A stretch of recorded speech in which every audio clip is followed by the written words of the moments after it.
Vinyl Tag 2023 started by Rob Walker. There are 20 questions. I have them written down. I'm going to get into this, and I'm only going to skim by one question, and let's get started. A lot of really, really fun questions. Question number one is favorite new album. Now, I listen to a lot of older music, and I have records from 2022 and 2021, but from 2020, this is Coulter Wall. Love this artist, cowboy from Saskatchewan, country rock, country, and he yodels on Cowpoke. And Cowpoke, watch the video on YouTube. If you like country music, please check out Cowpoke. It's just Coulter and his guitar in a barn to a small audience. It's fantastic. And he also covers Big Iron, of course, written by Marty Robbins and Bob Weir, the Grateful Dead. Used to cover that in concert at Dead shows. So Coulter Wall from 2022. There's the nice hype on that. And the second question is show the last band you saw live. Now, I haven't really gone out to see a lot of live music. I'm busy at home, family, work, watch a lot of stuff on TV, YouTube, that sort of thing. But every year they have a rib cook-off. It's the Best in the West rib cook-off at the Nugget Hotel in Sparks, Nevada. And I got to see, the last band I saw was Fastball from Texas. And Fastball, power pop, great songwriting. Love Fastball. And we sit in the VIP booth, so it's right on the stage. I'm always able to go right down in the sweet spot between the speakers. And this performance was just fantastic. So Fastball, love this band. They were big in the late 90s. And then the year before, I got to see Aha. And again, I got right down front. And when they did Take On Me, it was epic. It was just so fantastic.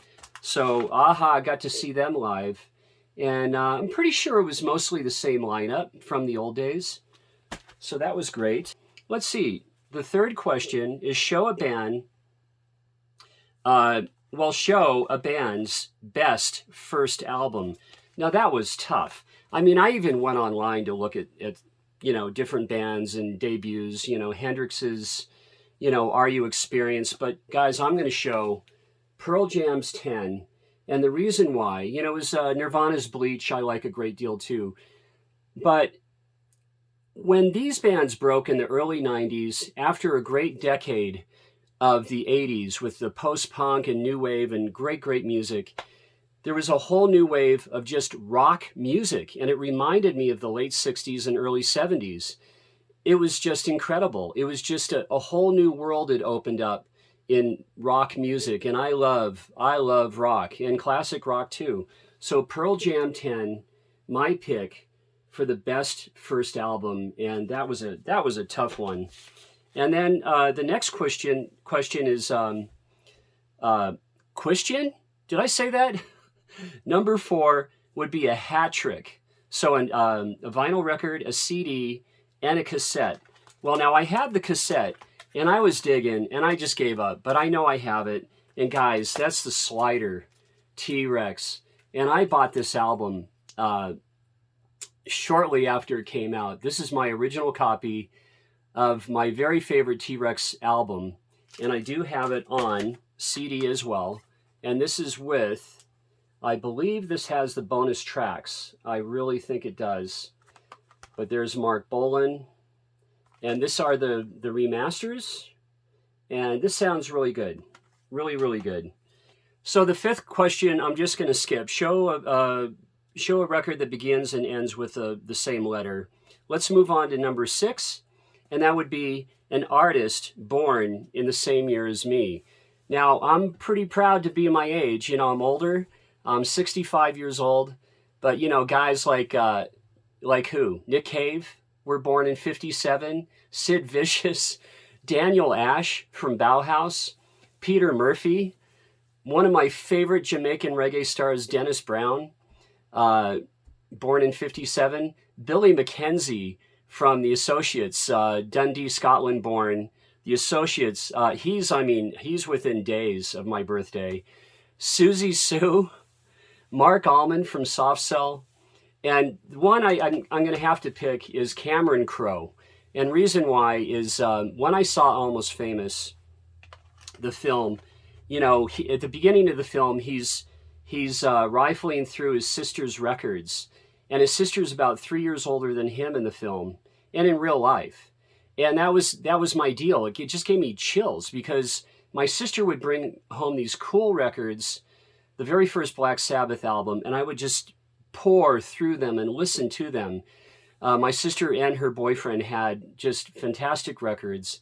And so Cameron Crowe, I really relate to him on that aspect of being the same age. So that's just a great question. And question number 7, most listened to album in 2022. Now this is a little funny here because, I thrift so much and I get these great scores. So I listen to a lot of older thrift records, and I've really been listening to this old Steve Miller anthology comp, and I just absolutely love this. I remember when this comp came out in the 70s. I have it on vinyl, but I just love this. I mean, songs like I Love You, Going to the Country, Baby's House, Cow Cow, Living in the USA, Space Cowboy, My Dark Hour, Little Girl, and if you don't know Little Girl, stream it, Steve Miller. And then this record, I've been putting on this about once or twice a week. This is Rockabilly Classics. And this is just a great, great comp. I mean, you got Roy Hall, Bobby Helms, Brenda Lee, Webb Pierce, Justin Tubb, Moon Mullican. This is cool. And of course, George Harrison of the Beatles was so influenced by Rockabilly and Carl Perkins. Good question. Now, what's next? And the 8th question is an artist or the artist that I've listened to the most in 2022. And I really had to think hard on that one. And guys, it's pretty easy because I've been listening to a ton of Laura Nyro. Love Laura Nyro. And my latest album, and I never had her debut album. This is just so cool to have. The great Laura Nyro. And if you don't know her, go ask Elton John and Elvis Costello what they think about Laura Nyro.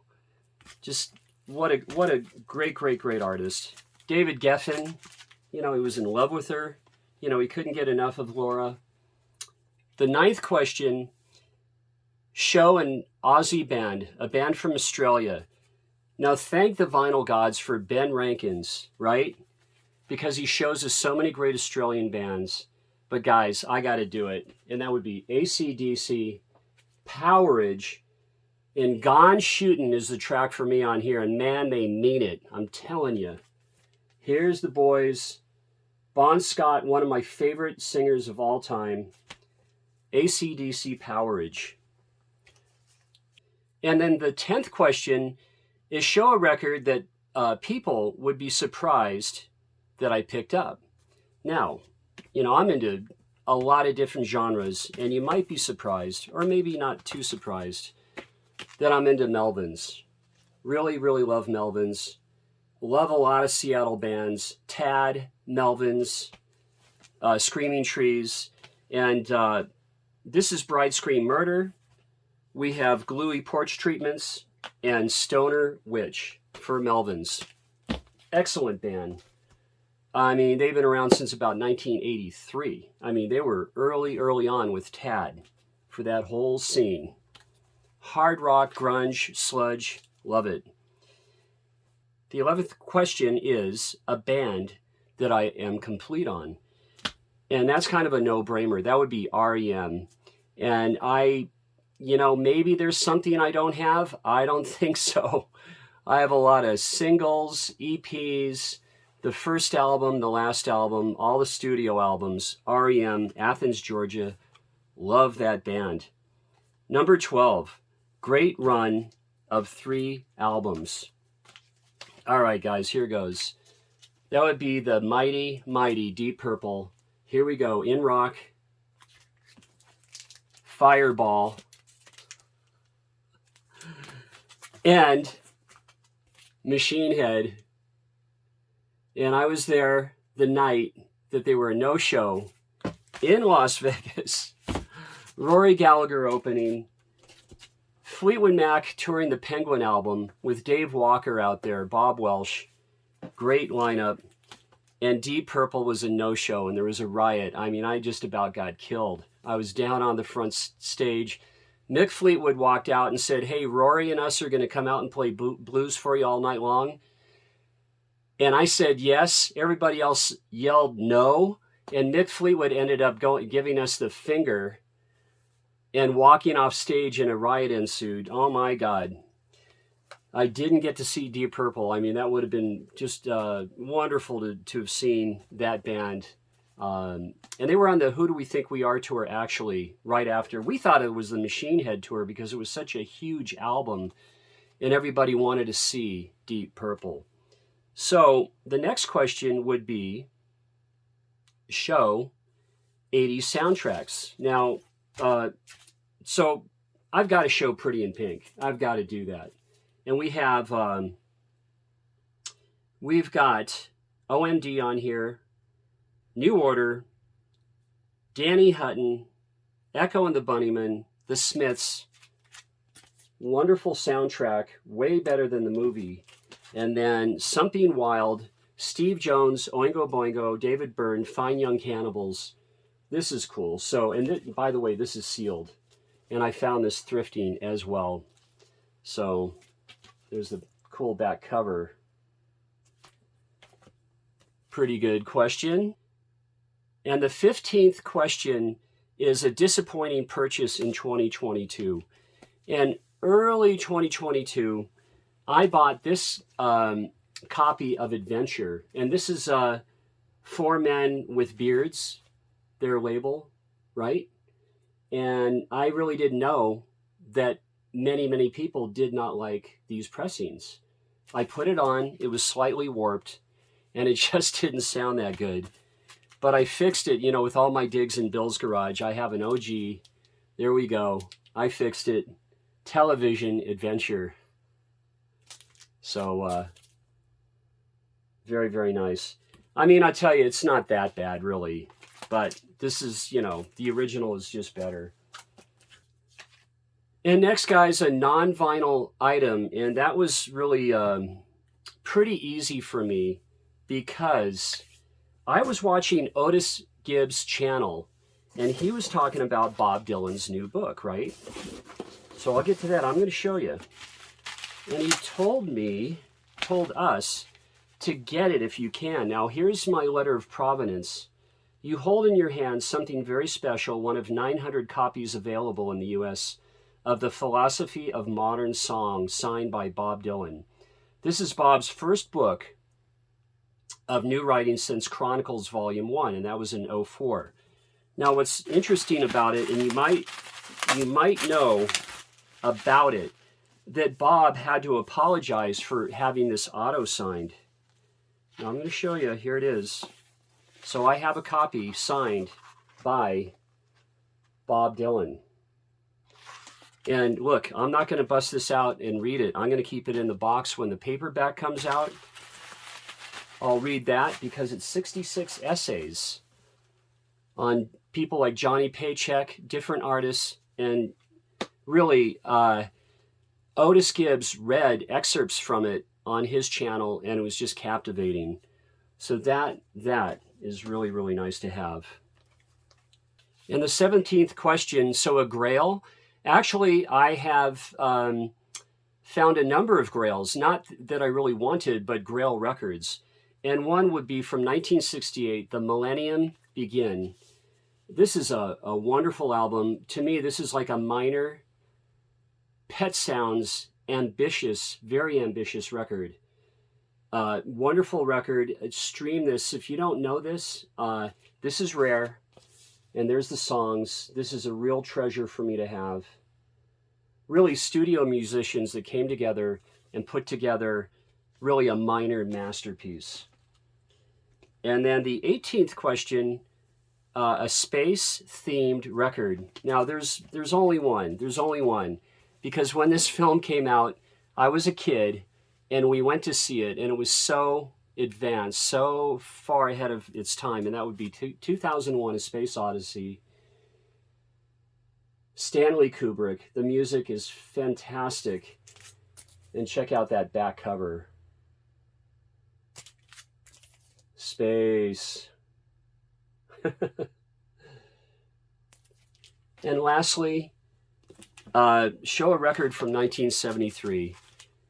And this is a film and a soundtrack. Went and saw this on release too in 1973. Loved the film. Went right out and bought this record right here. Pat Garrett and Billy the Kid, Bob Dylan. Great album. Knocking on Heaven's Door. Sam Peckinpah, great director.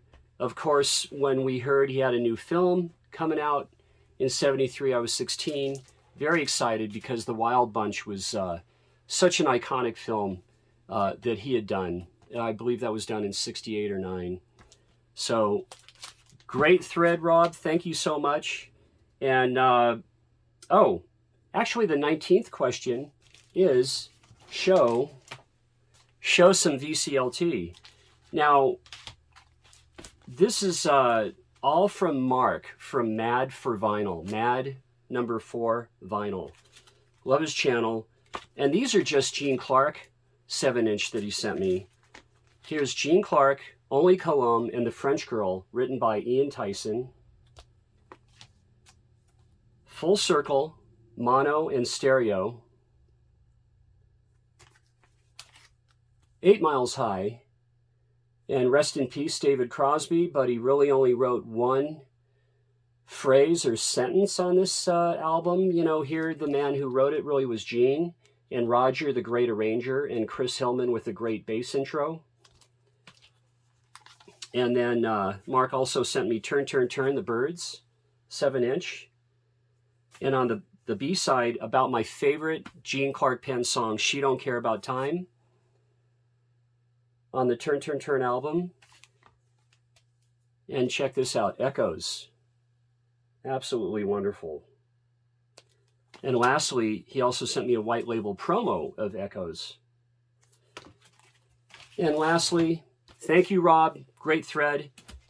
Rob Walker, I won his contest. And from the UK, all the way from England, he sent me Ian Dury and the Blockheads. Do it yourself. Very, very nice VCLT. Sent me something else as well, but I wanted to show this. So I'll see you on the next video. And I'll be back in Bill's garage this coming Sunday. Cheers.